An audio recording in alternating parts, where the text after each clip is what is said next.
there's a crypto community that is really active in F1, because look, F1 is a very tech advanced sport, and obviously it makes sense in the crypto community that they'd be interested. You see a pattern there, there's a new outlet for you to reach them and enhance their experience. So that's the kind of, I guess, one of the factors of why we got involved in NFTs, is to think about the ways that we could actually use tokens for our fans to really express their fandom. Welcome to Cut to the Crypto, brought to you by Unstoppable Domains. I'm Tony Karen Brown, and I'm your host. This is your 15 minutes of crypto, asked and answered. Hi, today I am joined by Kate Dalton. Kate, thank you for joining me today. Thank you so much for having me. So, Kate, you are the head of brand strategy at Aston Martin Formula One. And I believe that you joined them during their inaugural season back into Formula One. And because of this, a big swath of this audience is probably American, I'm going to do the first things first, which is maybe explain what Formula One is.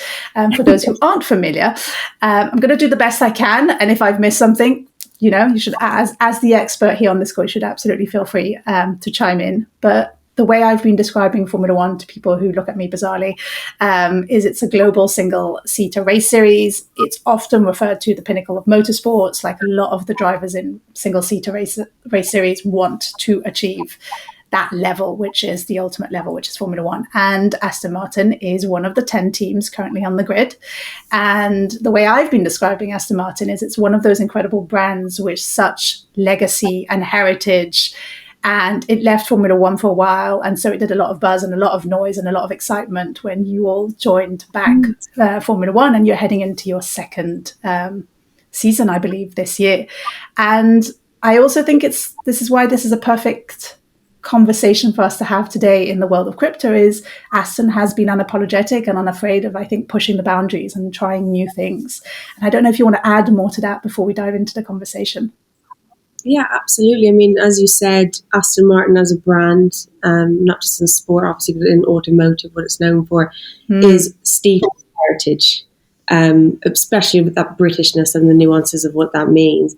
But also when, Aston Martin came back to Formula One, when I joined this team, we inherited a team which at the time was Racing Point, which actually also had this incredibly steeped, crazy history, a lot of determination, grit, amazing team spirit. So we have this quite interesting perfect storm, I think, of this powerhouse brand and then this very gritty, determined racing team, that really was the underdog for a long time. So, part of our strategy in bringing those two forces together has been to continue that passion, determination, and push boundaries, do things but differently. And that goes down to how we build the car, to how we work in commercial and marketing and press as well. And, this conversation around NFTs and crypto and that what we've done in that space is a proof point to that. Thank you for sharing that. I'd actually not forgotten the Racing Point element, but that's a really nice, just like how you've blended those two worlds and you've taken something that already existed and then made it your own, which I think is such an incredible story that I'd somewhat forgotten.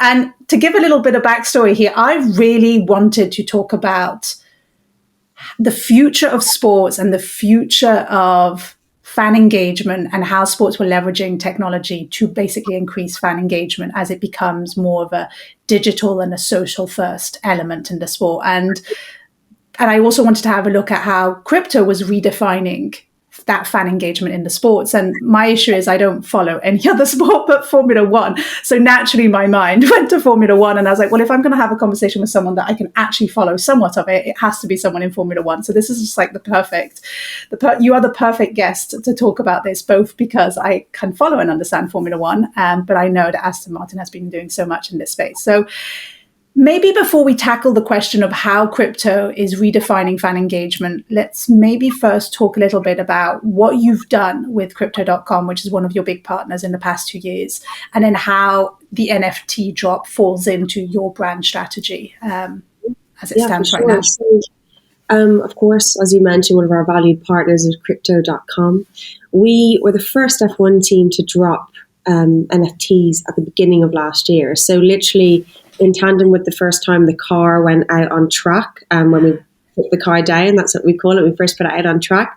We actually filmed those shot them as images, and we sold them on as NFTs the first time with crypto.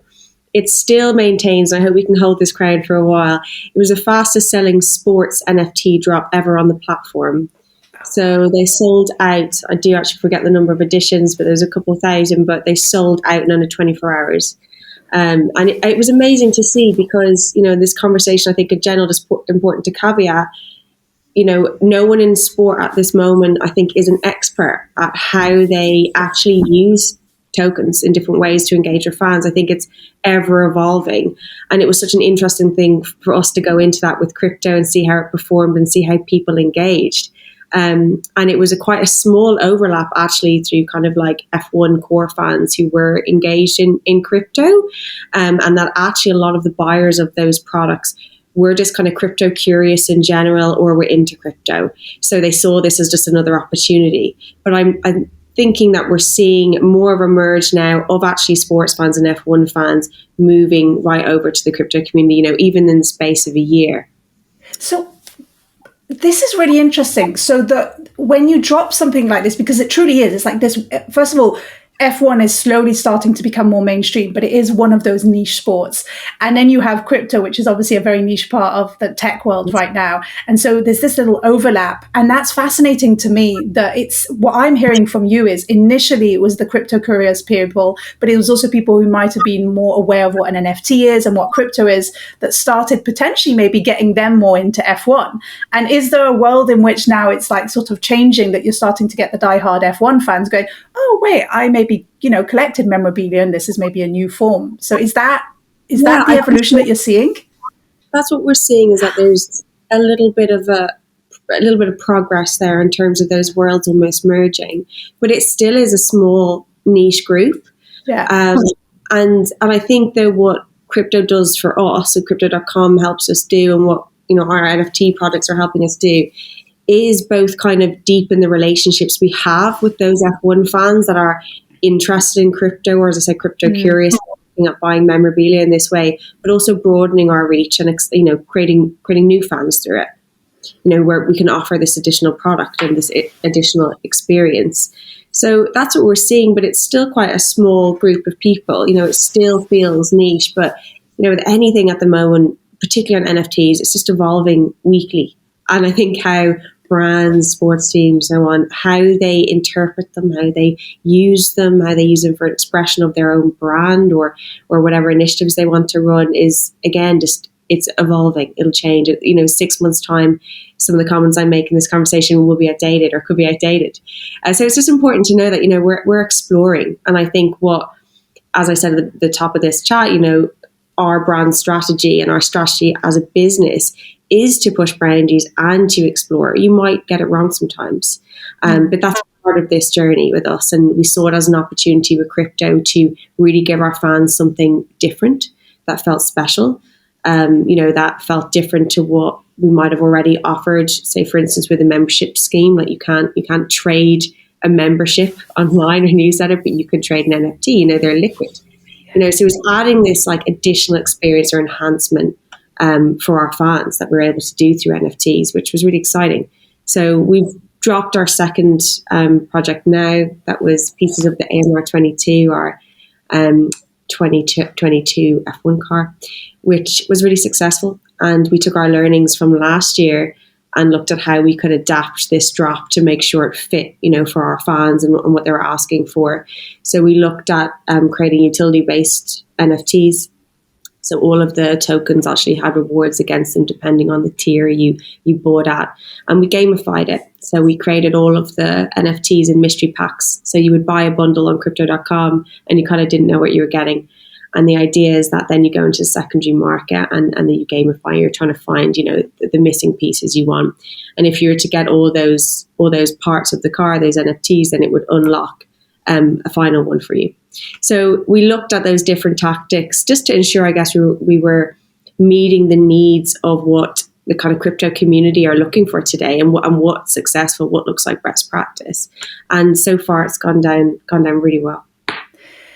You said couple of things there that are so fascinating to me. I think the one that I want to repeat, because I do think it is so important, is everything that we're going to talk about today will look fundamentally different, or will be fundamentally wrong, or we will have evolved so much past that. And we'll be looking back, as you said, in 6 months and going, wow, that was such archaic thinking, which is, and then this is the beauty of technology. It's also the craziness of crypto. But I think it's also why, when I was looking at the partnerships between crypto and Formula One, I was like, oh, this is a match made in heaven. Both of these spaces are moving extremely fast, and both of these spaces benefit from the ever evolving, ever changing, and trying new and different things. So you've dropped your second NFT drop. Is there anything that has surprised you, or any feedback you've gotten from some of the fans in terms of, you tried something different this year and that wasn't you? It was one of those things like an Easter egg that you threw out there and you thought this might not work, and people have come back and go, this is incredible. Is there anything there to share in terms of lessons learned when it really you're thinking about that fan engagement angle? I think there's still an education around NFTs that needs to be translated. If F1 teams, like ours, are going to engage with crypto partners in this way and start dropping these new products, we need to inform fans and the F1 community of the kind of why, what they get for, and how to buy and why that makes sense, and all these things that seem quite simple. I think if you're already engaged in a crypto community and you understand how an NFT works, but a lot of people don't. That's totally understandable. It's a second language to some people, but not to others. So I think there's a huge amount of work to do in terms of education. But also, NFTs can be divisive, among sports fans, whether they feel like, it's memorabilia taken to the next level, which is the way we feel about it and the opportunity we see, or they think, oh, this isn't what I'm used to. This feels different. There's controversial stories around NFTs, and that's something I'm going to hone in on. So they're divisive. And I think our learning going forward is to ensure that we're taking the kind of best of our last drops in terms of what people enjoyed. They loved getting the free airdrop. They loved the sense of like membership to it, and look at how we can extend that. There's only so much I think that a fan can get as an observer of F1 if they go to Grand Prix. This could be an avenue for them to unlock more rewards and have fun while doing it. I think the thing we need to be cognizant of is just, of course, that it involves, monetary exchange. So that's the whole education piece, right? So we'll take the best parts of those drops, look at extending them, and I think work a lot around how we communicate this kind of, and who we communicate it to, because you don't want to spread this message so broad that you alienate people. You really need to penetrate, I think, the communities in the right places who are actually interested. So for sure, there are main learnings going forward. That piece about like, when does it become community? Like, people want community, want that sense of belonging to somewhere. And to your point, if you push it too far wide, then you lose that potential sense of community. You mentioned something there when you talked about like the attending to a Grand Prix. There's so much you can get from that. And actually, that's a really nice point into one of the big questions I had also for you here, which is, we know that Formula One is one of those sports where actually only a small segment of the F1 fans will ever be able to attend a race, because it's a global sport. So it goes around the world, and, you have to get there, flights, accommodation, tickets. And so since rejoining the grid, when I've looked at Aston Martin, I've noticed of how vocal as a team you've all been in this commitment to support inclusivity, diversity, access to all. And I'm curious if a project like your NFT drops offer new and different opportunities to push that commitment even further, of bringing in more people into the sport, potentially lowering that barrier to entry, offering more digital assets or more digital entry points. And I'm curious if that's the thing that you've been all thinking about. Absolutely. So it was actually a key part of our strategy when we entered into the world of NFTs. How do we use NFTs as a way to push our agenda in other areas? How can these be a real force for good, but also to reinforce a lot of our brand values, things we stand for as a team? And I think your question is kind of two-pronged, really. The heart of our strategy from a marketing point of view, for sure, and a team point of view, is that we're fan first. And today, fan first is extremely nuanced from our point of view. And this is fed very much into the work that I do, which is building brand identity and creating all these messages and outlets for fans to gain increased access, doing the right storytelling and all of that. I think back in the day, I could give you a start date. I think you have more F1 knowledge than me. But, F1 is a very traditionally closed off sport. It's an expensive sport, as you highlighted, as well. It's expensive to get to a Grand Prix. And I think there was a group of fans for a long time where each team would kind of fight over the same group, and a very singular-ish demographic too.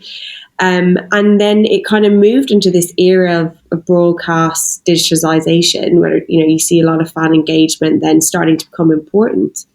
Because you've got to, if there's no fans, there's no sport. We've got to keep on serving fans and giving them an amazing experience.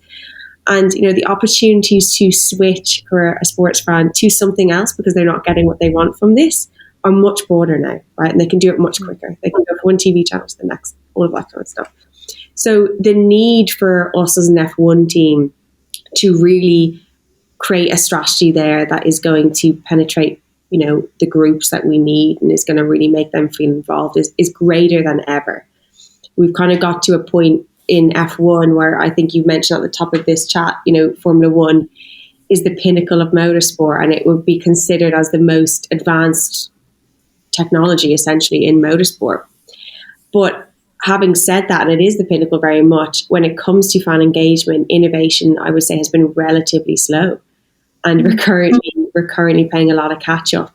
And the phase we're in now is kind of the Drive to Survive era, where we've got a much broader group of fans, younger fans, a lot of fans who probably are involved in crypto community or crypto curious or so on.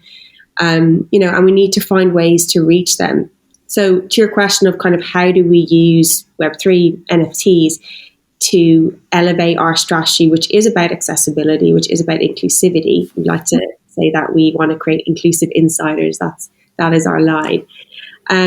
Is that I think it opens us up to a whole new community in a different way. One, it also allows us to create a new platform by which we can have a diverse representation. So by that, I mean that if we're creating NFTs, for instance, doing a collaboration with an artist, with a fan, we're allowing more people to come into our world to have a place and be represented by the team. Trackside, to speak candidly, it's not we're not looking at the most diverse group of people. And we're trying to push as much as we can to change that. But the limitations are, it's going to take a little bit of time, I guess, there's limitations there. Whereas we can operate in crypto, drop NFT drops, create projects that bring in new communities, that bring in new F1 fans, people who haven't traditionally been represented, and use that as an outlet. And it is a relatively small step in the grand scheme of things, but it is a step. And I think the final point on kind of that side of accessibility and inclusion is that going into NFTs is us kind of creating a community online, which gives people a sense of belonging that they might not find if they go to Grand Prix or they watch Grand Prix. They might not find that sense of belonging because they look on TV and think, I don't really feel accepted here, or they've been to a Grand Prix and haven't felt comfortable. Whereas if that person is interested in crypto, and obviously these things have to align in that sense, they can find an opportunity to find belonging there, and we can start to build that out in other ways. So I think it's a great kind of test bed, I guess, for new initiatives, new ways to include fans, to help them create your story, and to give them a place, to give them a community. A massive part of our NFT strategy is to get to a point where we'll have tokens that will allow people to essentially vote on rights within the team. We do it currently now with Socios.com. We have a voting token, but we want to do that in a bigger way. I see that we could create reward systems that would allow, or rewards tokens that would allow people to have direct impact on the merchandise we release, that they can speak to us, that they have the ability to speak to us because they are in this membership program. So that's the goal. So I think, broadly with it, to your question of how it can help those initiatives, it absolutely can, and we're taking it in kind of incremental steps. That's so exciting, Kate. Like, that is way more than I thought where your head might be at. And it's all the things, I think, as someone who doesn't look like the traditional, typical F1 fan, it is fun to know and to hear like all the different community building aspects, and the idea of wanting to build a space and the sense of belonging is really exciting. And obviously we're focused on crypto, and I know there's a myriad of other ways that the team is probably thinking about this. But Kate, thank you so much for answering some of my questions about crypto and fan engagement and the evolution of the sport. I really appreciate you taking the time. No, thank you so much. It's been great. And that's a wrap on today's episode. Thank you for sticking around to the end, and I hope you enjoyed today's guests as much as I did. If you've got big crypto questions, send them our way and we'll attempt to get them answered for you. And for the more seasoned crypto investors and enthusiasts, do go check out our weekly podcast, The Unstoppable Podcast, to learn more about the latest innovations in Web3, NFTs, and the decentralized web.